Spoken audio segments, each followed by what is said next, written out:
이 내용 취재한 취재기자와 조금 더 자세히 짚어보겠습니다. 안지혜 기자 나왔습니다. 안 기자, 구체적으로 어떤 상품입니까? 네, 화면을 보면서 조금 설명을 드리겠습니다. 이 상품은 미국의 소상공인 대출 회사인 제일 아랫단에 보시면 WBL이라는 곳이 발행하는 대출 채권의 재간접 방식으로 투자를 하는 상품입니다. 네. 최종 말단으로는 신한금융투자에서 펀드랩 형태로 지난해 5월부터 11월까지 모두 4차례에 걸쳐서 250억 원 규모로 팔렸는데요. 중간에 다시 돌아와서 중간에 껴있는 해외 여객펀드 TCFF 보이시죠? 그 해외 운용사가 엉터리로 운용을 했고 네. 최종 차주인 WBL에서 유동성 위기가 불거지면서 결국은 신한금융투자 펀드랩 1차 판매분이 이달 중순 판매가 연기가 됐습니다.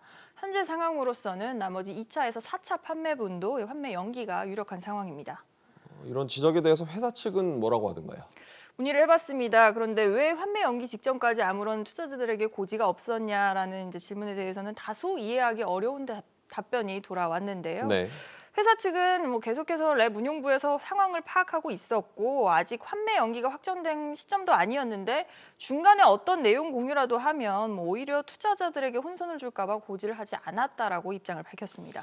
지난해면 이미 라임 등 사태도 있었고 사모펀드에 대한 투자자 경각심이 높아졌을 때인데도 가입을 많이들 하셨군요.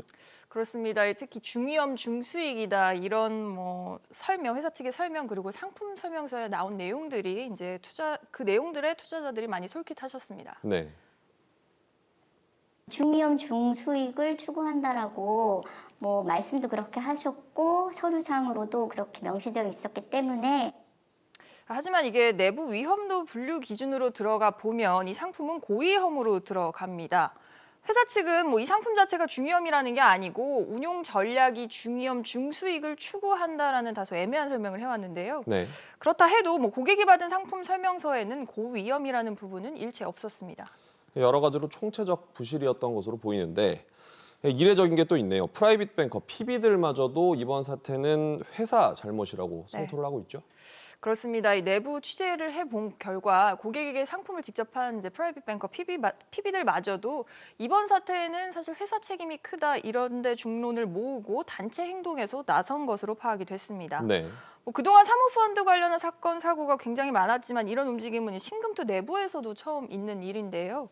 앞서 말씀드린 랩 상품의 특징 때문에 그렇습니다. 회사가 이름에서 관리를 해준다는 상품이었는데도 또 사회적으로 사모펀드 부실 사태가 굉장히 많이 불거져서 경각심이 높았던 때에 설정이 된 상품이었음에도 불구하고 담보물에 대한 자산 실사가 없이 상품을 판매를 했고요. 결과적으로는 상품도 계약서대로 운용이 되지 않았습니다. 이렇게 되면서 결국 랩 운용부는 뭐 했냐, 도대체 랩 운용 능력이 있기는 한 거냐 이런 의구심이 안팎에서 불거지는 상황입니다.